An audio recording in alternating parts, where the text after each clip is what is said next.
Hello students, मैं उमंग शर्मा और आज हम जो पढ़ेंगे वह है आपकी क्लास 11th की बीएसटी का chapter number 1, nature and significance of management. देखो बेटे, इसके पहले जो हमने बिजनेस था उसके बारे में पढ़ा था इससे पहले वीडियो में, और वहाँ पे हमने कैरेक्टरिस्टिक्स देखी बिजनेस की, ठीक है ना।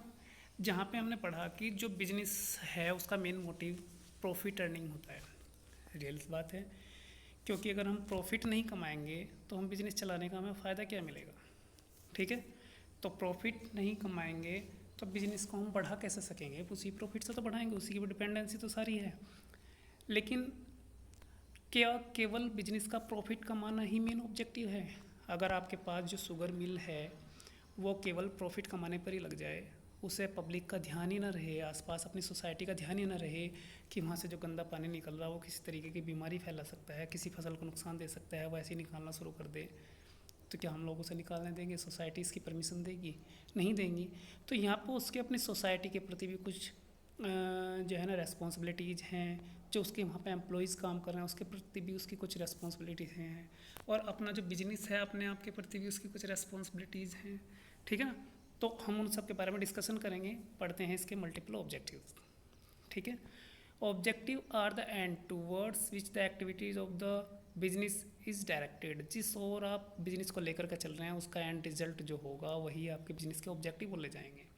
मेरा एंड रिजल्ट जो है नंबर 1 कंपनी बनाना था देश की, किसी कंपनी को मैंने बना दिया, मेरा एंड रिजल्ट है वो, ठीक है ना।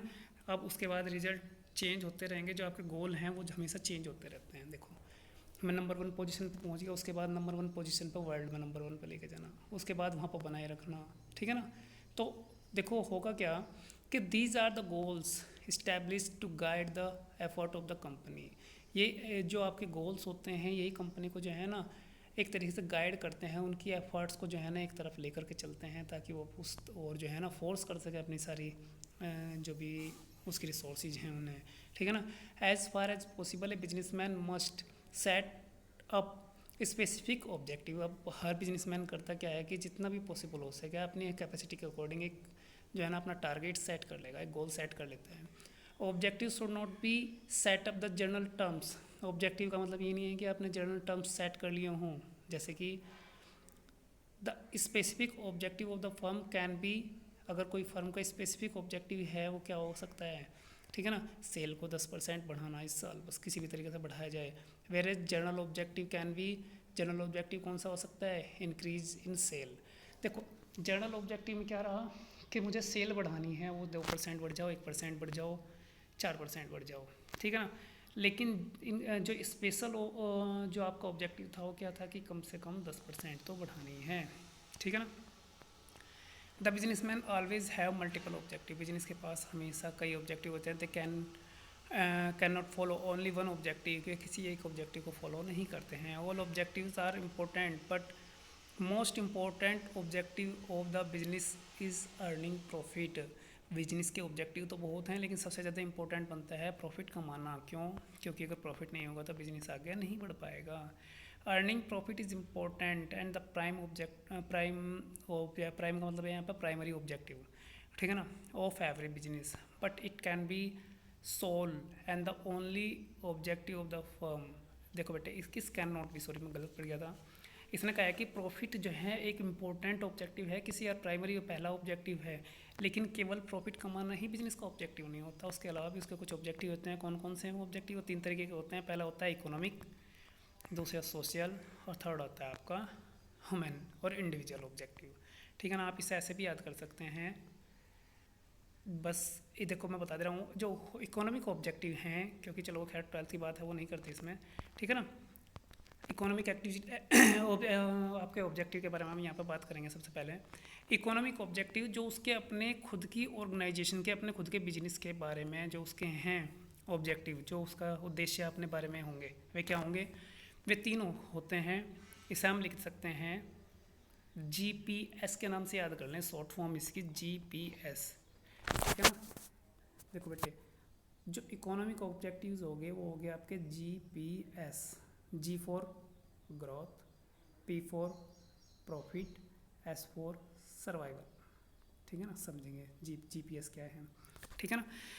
इकोनॉमिक ऑब्जेक्टिव यहाँ पे 3 तरीके के हो गए। सबसे पहले नंबर पे दिया है इन्होंने सर्वाइवल। सर्वाइव करने का मतलब क्या है?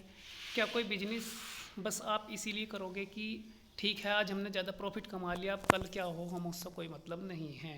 नहीं, जब बिजनेस हम करते हैं, चाहे वो मारुति रही, हीरो रही, जियो, कोई सी भी पतंजलि, कोई सी भी ऐसी ऑर्गेनाइजेशन ले लो, वो हमेशा कोशिश क्या करते हैं कि प्रॉफिट तो कमाए, लेकिन प्रॉफिट कमाने के साथ साथ में कुछ इस तरीके की जो है ना एक्टिविटीज़ करती रहे, जिससे कि जो है ना मार्केट के अंदर वो टिकी रहे। ठीक है ना? तो अपने आपको लंबे समय तक मार्केट के अंदर टिकाए रखना, ये भी एक जो है ना इसका बिजनेस का अपने प्रति एक ऑब्जेक्टिव है। तो इसे ही बोलते हैं हम सर्वाइव करना, मार्केट के अंदर सर्वाइवल करना। ठीक है? The basic purpose of every organisation is to survive and the exist in the competition market for a long period of time. एक कंपनी आई थी टीवी की, एक टेक्सला। ठीक है ना? शुरुआत में बहुत पुरानी कंपनी है, आप लोग शायद ना जानते हों।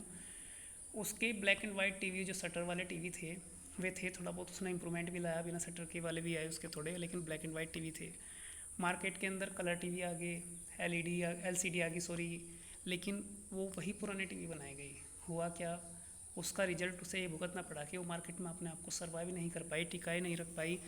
जिसने सबसे पहले टेक्सला ने शुरुआत की इंडिया के अंदर, वो कंपनी आज मार्केट के अंदर है नहीं। अदर बहुत सारी कंपनीज टीवी एलसीडी एलईडी की हमारे यहाँ पे आ चुकी। ठीक है ना? तो ऐसा बोलते हैं आप सर्वाइव करना, कुछ अपने आप के अंदर चेंज लाने पड़ेंगे आपको, क्योंकि जो आपका एनवायरनमेंट है वो लगातार चेंज होते रहेगा, उसी के अकॉर्डिंग आपको अपने अंदर चेंज लाते रहना पड़ेगा। नेक्स्ट आता है profit. The most important objective of every organisation is earning adequate amount of profit. किसी भी बिजनेस का जो मेन ऑब्जेक्टिव है, जो प्राइमरी ऑब्जेक्टिव है, वो तो प्रॉफिट कमाना ही होगा। प्रॉफिट से ही जो है ना आपकी ग्रोथ भी चलेगी, सर्वाइव भी आप मार्केट में तभी कर पाएंगे। ठीक है ना? और मतलब जितने भी ऑब्जेक्टिव हैं उनकी पूर्ति आप तभी कर पाएंगे जब आप जो है ना प्रॉफिट कमा रहे हों तब। ठीक है ना? नेक्स्ट आ गया ग्रोथ। देखो बेटे, ग्रोथ इम्प्लाइज 2 थिंग्स। इसके अंदर 2 चीज़ मिली हुई हैं। कैसे पता करेंगे आपकी कोई ग्रोथ कर रहा है कि नहीं कर रहा? ऐसा तो नहीं है कि कोई भाई इसकी उम्र 5 साल थी, अब 8 साल होगी तो ये ग्रोथ कर गया, नहीं। देखो बेटे, किसी भी बिजनेस की आप जो ग्रोथ देखेंगे वो केवल 2 चीज़ों से देखेंगे। कौन कौन सी 2 चीज़ें हैं? पहले नंबर पे तो उसकी प्रोडक्टिविटी इंक्रीज़ हो रही हो। ठीक है ना? एक ऑर्गेनाइजेशन थी, पहले वो 5,000 यूनिट बनाती थी पिछले साल तक, लेकिन इस साल से उसने 12,000 यूनिट बनानी शुरू कर दी। इसका मतलब वो ऑर्गेनाइजेशन ग्रोथ कर रही है। क्यों? क्योंकि उसका प्रोडक्शन बढ़ रहा। नेक्स्ट आता है आपका नंबर ऑफ़ ब्रांचेज। अगर किसी ऑर्गेनाइजेशन की नंबर ऑफ़ ब्रांचेज बढ़ती हैं, ठीक है ना, अब तक वो एक ही शहर में बिजनेस करी थी, अब उसने 5 शहरों में बिजनेस चालू कर दिया, यानी कि वो ग्रोथ कर रही है। आई बात समझ बेटे? तो यहाँ पे 3 ऑब्जेक्टिव हो गए, GPS, G for growth, P for profit and S for survival. ठीक है ना? नेक्स्ट आ गया आपका सोशल ऑब्जेक्टिव। सोशल ऑब्जेक्टिव देखो बेटे, हमें पता है कि हम बिजनेस जो कर रहे हैं वो किसी एक सोसाइटी के अंदर रहते हुए कर रहे हैं। ठीक है ना? तो सोसाइटी के प्रति भी कुछ रेस्पॉन्सिबिलिटीज़ होंगी हमारी। ठीक है ना? पहले नंबर पर जो ऑब्जेक्टिव है वो क्या है? Supply of desired quality of products. उसे कस्टमर्स को जो है ना, जो सोसाइटी है उसे एक अच्छी क्वालिटी का गुड्स उसे मिलता रहे। नेक्स्ट हो गया avoidance of unfair trade practice. हम कोई ऐसी ट्रेड प्रैक्टिस न करें कि दाल में रोड़ी मिला के बेच रहे हों, ठीक है, और पता चले कंकड़ वो पब्लिक खाना खाए, उनके मुंह में कंकड़ जाए, ऐसी चीज़ उसमें इन्वॉल्व नहीं होनी चाहिए। आगे बात समझ में? कोई इस तरीके की एक्टिविटी हम यहाँ पे ना कर रहे हों। सॉरी, एक मिनट, ये चेंज हो गया पेज। ठीक है बेटे, नेक्स्ट आ गया आपका एम्प्लॉयमेंट जनरेशन।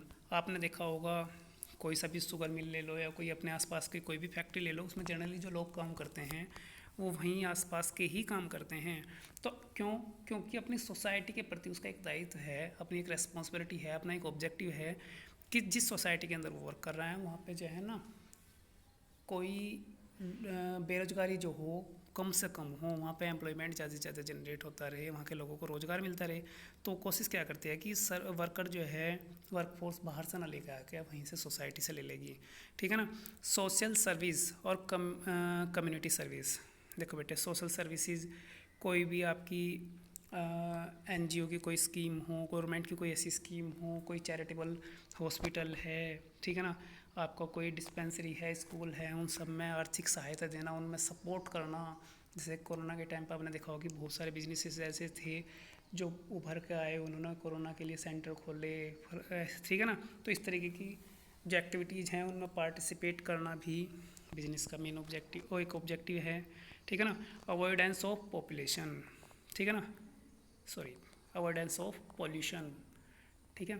देखो बेटे, पॉल्यूशन को अवॉइड करना, अब देखा होगा कि जो फैक्ट्रीज़ हैं उनमें से जो धुआं निकलता है, ठीक है ना, तो वो धुआं जो है या कोई अदर कोई ऐसा जो है ना हार्मफुल केमिकल्स वगैरह हों वो ऐसे निकलते हों जो आपकी सोसाइटी को और वहाँ के जो इन्वायरमेंट है उसे ख़राब करते हों, तो उनके प्रति जो है उसे कोई फास्ट एक्शन लेना चाहिए, ठीक है ना। उसका ऑब्जेक्टिव है कि किसी भी तरीके का पोल्यूशन सोसाइटी के अंदर उससे ना फैले, ठीक है।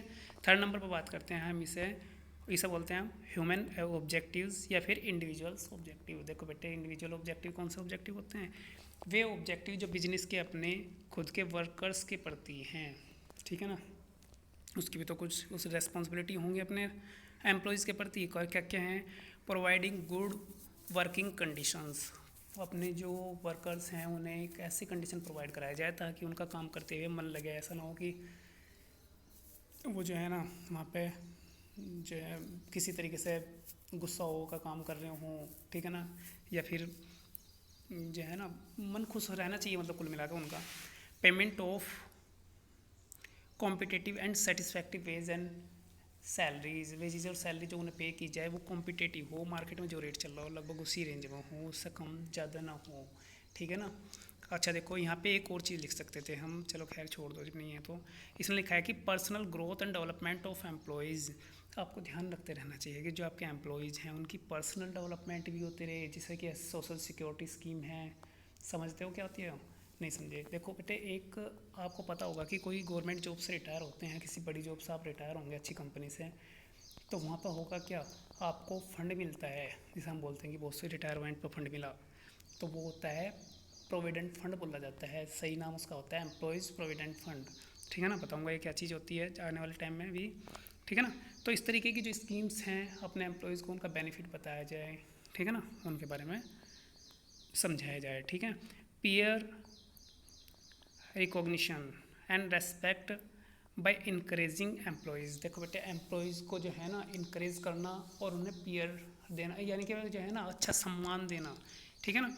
उन्हें भी तो ऐसा सम्मान देना जिससे कि जैसे अब कोई बड़ी कंपनीज है, हाँ आप मुकेश अंबानी का नाम लोगे, ठीक है ना, मुकेश अंबानी तो खैर चलो ओनर हो गया, किसी भी आप बड़ी बड़ी कंपनी के, चाहे वो गूगल है चाहे कोई भी है, वहाँ के आप मैनेजर कोई पहचान लोगे, हाँ ये तो वहाँ काम करता है, उसका मैनेजर है भाई, उसका सीईओ है, ठीक है ना। तो ऐसी पहचान उन्हें मिलती रहे, ऐसा सम्मान उन्हें मिलता रहे, ठीक है ना, ये फर्म का आपका अपने रेस्पॉन्सिबिलिटी है।